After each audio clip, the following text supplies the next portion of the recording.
Hi, yoga teachers. It's Aneta Itchak here in our group, Trauma-Informed Yoga Teachers Community.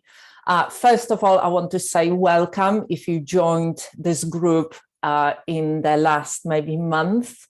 Welcome. I'm really happy for you to be part of this community of trauma-informed yoga teachers and practitioners who want to work in trauma-informed approach.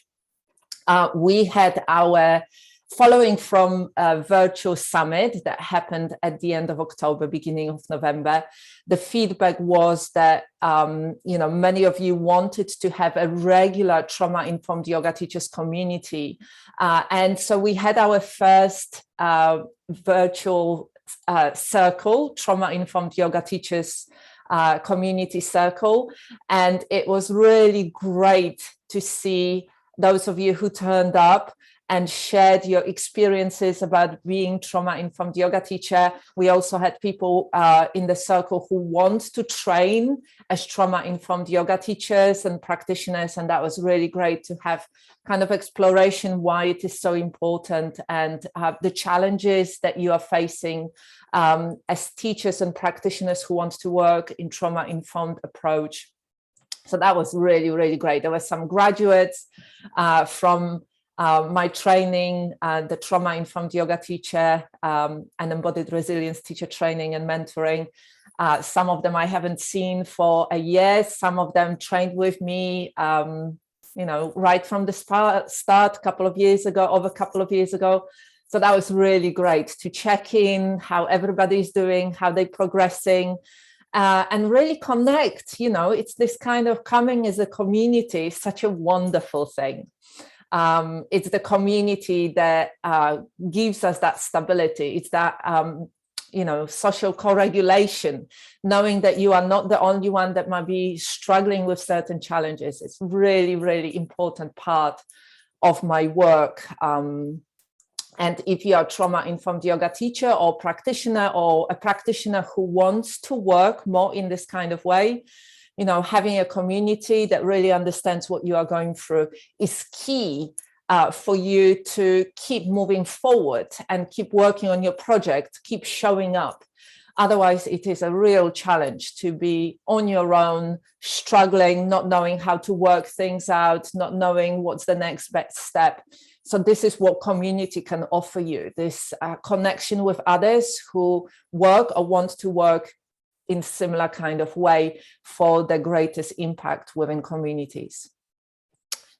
And today I want to speak with you about something that's been coming up quite a lot. And this is this sense of tiredness and exhaustion within our work, within our lives.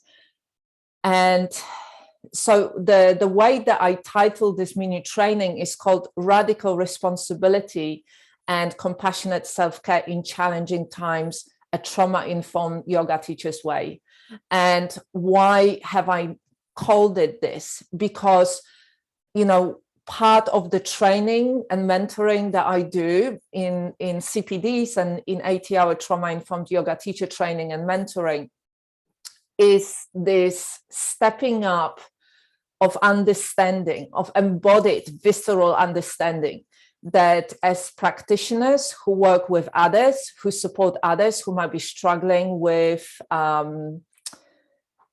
distress, or might be presenting, might be struggling with mental health, might be feeling their nervous system are dysregulated, that might be feeling very unsettled, ungrounded, or even shut down, hopeless, helpless, stuck. One of the most important things when we work in this way is to understand that we have to take care of ourselves as practitioners. And as we're coming to the end of the year, this is a really great time to pause and reflect. And most of us, hopefully you too, are going to be taking at least few days over Christmas to step back from our work. And if you are not doing it, my question to you will be, why are you not doing it? What's stopping you from doing it? And my invitation to you will be, take some time off. I'm going to talk in a moment about the kind of 3 points that I find really important at this change of the year, as we are coming to the end of the year, taking time to reflect on the past year and preparing then to shift into the new year. So, I've been hearing from yoga teachers that I mentor and train how tired everybody is. And I have to admit, I am really tired. This year has been really, really busy. And, it's been amazing, but it's been very, very busy. And, I've delivered a couple of trauma-informed yoga teacher trainings, 2 cohorts. I created a new training and program, Yoga Business Mandala, which is 1-year group mentoring and coaching program with lots of modules, with lots of trainings and weekly coaching and mentoring sessions. I also run a virtual summit where I did everything myself. So basically, I organized it all and did all the tech and all the hosting and all the interviews and holding space and and it was hard work, really hard work. I learned a lot, and so I am ready to, I feel really grateful for it, and I am ready to just take a few days off. And the last 2 years, this year was built on top of the previous 2 years. And when I think about the previous 2 years of the pandemic, the first initial thing where everything stopped here in UK at the beginning of April, and it felt like it was the end of the world. We didn't know what was going to happen. We all thought maybe we all gonna die. A lot of that kind of thinking is based on the kind of media and also on the movies that we've seen about pandemics happening and most of population dying, and also on the past history, when we did have pandemics in our societies. And so, that's what happened. We went into lockdowns, and it was just, a couple of years of going into lockdowns, coming out of them, hoping that this is enough, this is okay, we're going to move forward, and going in and then coming out. And then this year, and I remember at the beginning of the year, talking with a lot of yoga teachers, and for myself, thinking for myself as well, that I'm not going to get as busy as I was before the pandemic, because that was unsustainable. It's like doing lots of different stuff and showing up loads and running around, doing lots of classes, working with lots of clients, then doing some trainings.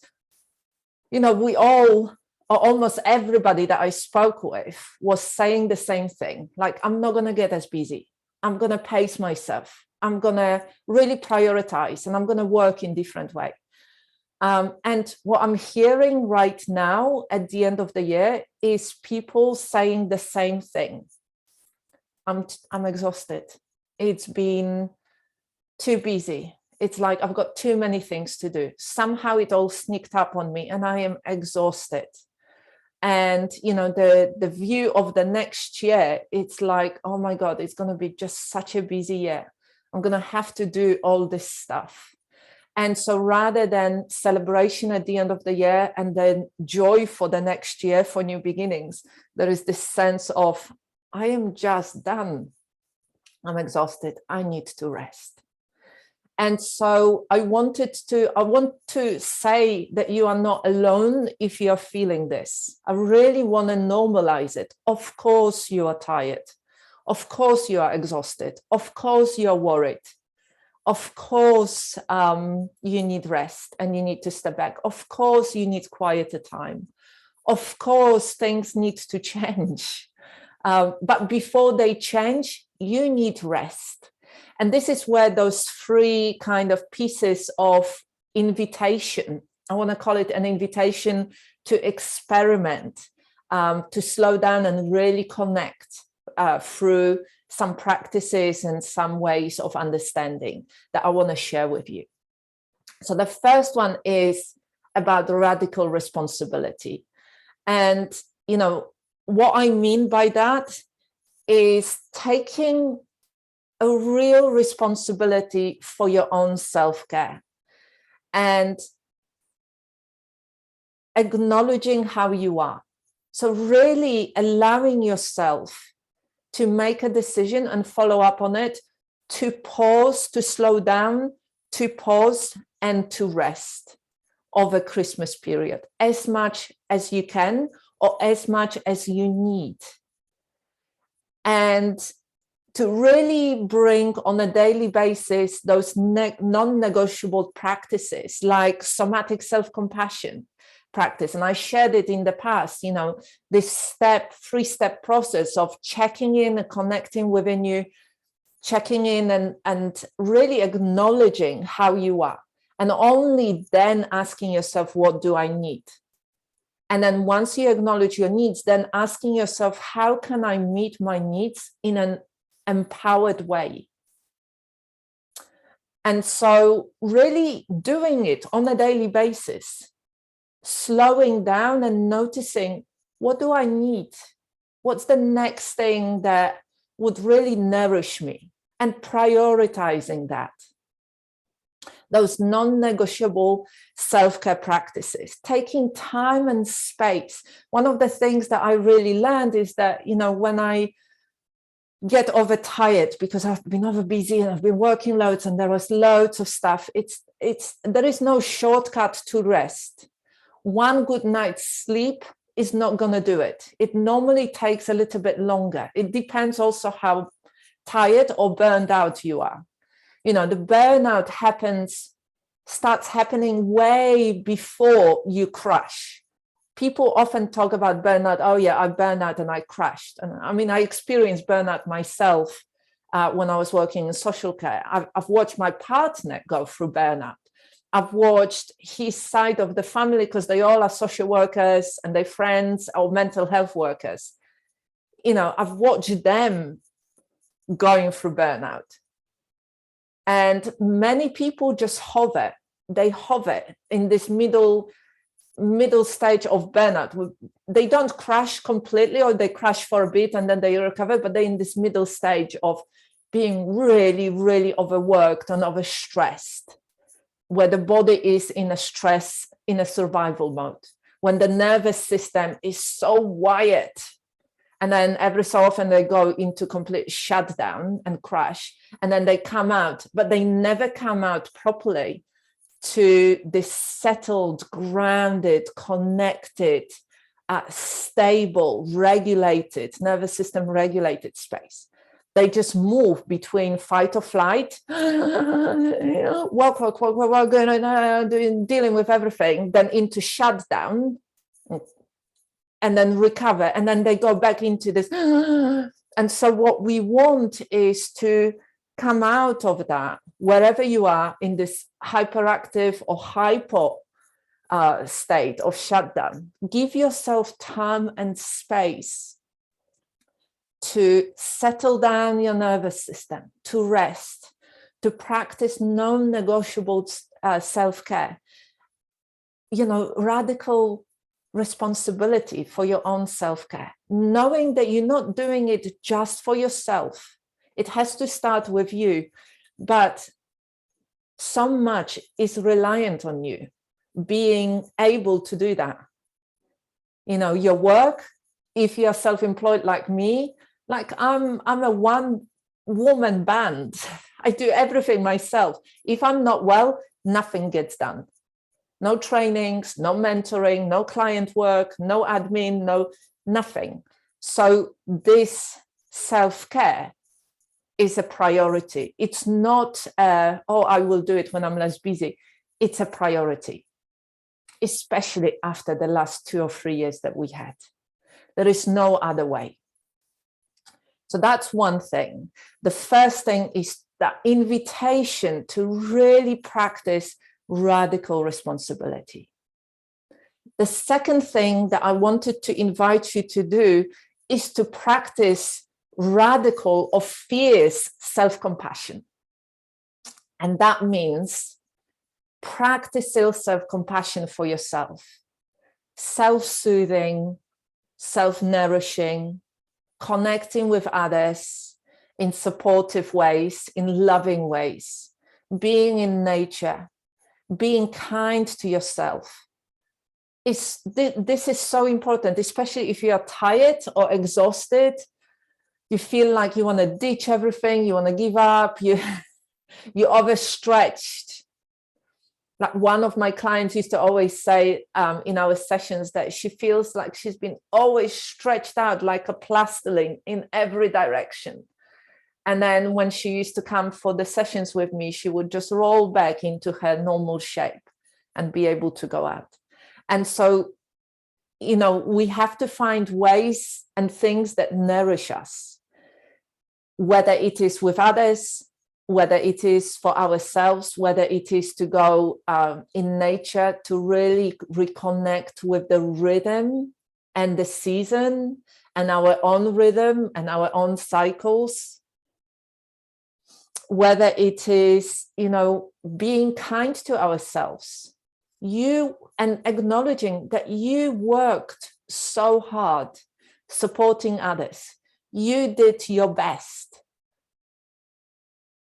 For many of us as wellness practitioners, yoga teachers and wellness practitioners, we come into this work because we care so much.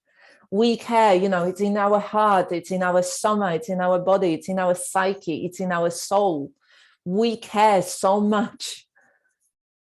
And sometimes, because we care so much, we get into the habits of overworking, of overgiving, of sometimes even people pleasing, of really wanting to give so much, sometimes to our depletion, and not taking time to take care of ourselves, but often also to the point that we are very hard on ourselves. There is a lot of talk about imposter syndrome, about not being good enough, not being trained enough, not doing enough. And so my invitation, the second invitation for you, is to practice this radical or fierce self-compassion, where you step back, you self-soothe, you look after yourself, you self-nourish, and you also really acknowledge how hard you've been working, how much you brought out into your community, into your clients, into your family, and being very kind to yourself. Letting go of the judgment, letting go of the imposter syndrome of not being good enough, and really celebrating and acknowledging your achievements. Because if you are working with others, the impact that you have on others is huge. We often don't understand how much impact we've made on others. Sometimes sometimes I bump into an old clients who've made significant changes in their lives, and they let me know how well they're doing and how grateful they are. And, these are people that I haven't seen for a long time, and I haven't thought about them. But for them, it was meaningful. And so be kind to yourself. Practice, radical or fierce self-compassion. Self-soothe, and look after those parts of you that are struggling, that maybe need a bit of love, need lots of space, need lots of reassurance. So that's the second part. And then the third one, for me, is really important as well. And that is, I'd like to invite you to remember that you can learn. You can learn. You can learn. It takes time. There are no shortcuts, but you can learn. You can practice and work and show up for yourself and take care of yourself and experience more and more and more, bit by bit, more stability, more self-awareness. You can build more self-trust. That's on a personal level, but also on a business level. You can, and on a business side, if it feels like you're overworking, you are overcommitting, you are overgiving, you can also learn. You can learn business skills. You can learn to be consistent. You can learn to how to commit and how to work in a way that is right for you and your rhythm. You can get support from a mentor or from a group to help you have accountability and support and compassion for when you're struggling. You can really develop and change things. You can work in a way that can support you more. Other people have done that, and you can too. And it might take a little bit of time. I know certainly it's taking me quite a while to get there, but you can do this. And this last thing, this last invitation, remembering that you can learn, that you can change things, that you can build your business in a way that supports you, that you can learn self-care practices, the fierce self-compassion, and you can take radical responsibility, that you can change things in the way that you want. Sometimes you need external support. We all need that. There is a sense of hope when I think about this, that we can learn, we can develop, we can change things. But before you change things, you start looking at changing things, you have to come back. There is almost like a 3 steps, and this is what, I've been talking about. The first step of arriving in the present moment. Settling, grounding, understanding why you are here. If you are exhausted, what happened? What part did you have to play? What external circumstances? What can you, how has it all developed? And the second stage of really connecting with stability, that fierce self-compassion, stability, consistency, self-care, self-soothing, till you feel a little bit more stable. And then the third step is, let's look to the future, what we can change. You can't jump from exhausted into let's change lots of stuff, because this is exactly the cycle that I was talking about, that I've seen, and I've done it myself, that I've seen loads of frontline workers and practitioners doing. This, let's change it, let's do it, the crash, because that's unsustainable. Come out of it straight into let's do it. This time I'm going to work harder. This time I'm going to make sure that it works different, and then crashing. And so it is kind of loop of burnout, fatigue, working really hard, overworking, overcommitting, the busyness. It just creates the same cycle.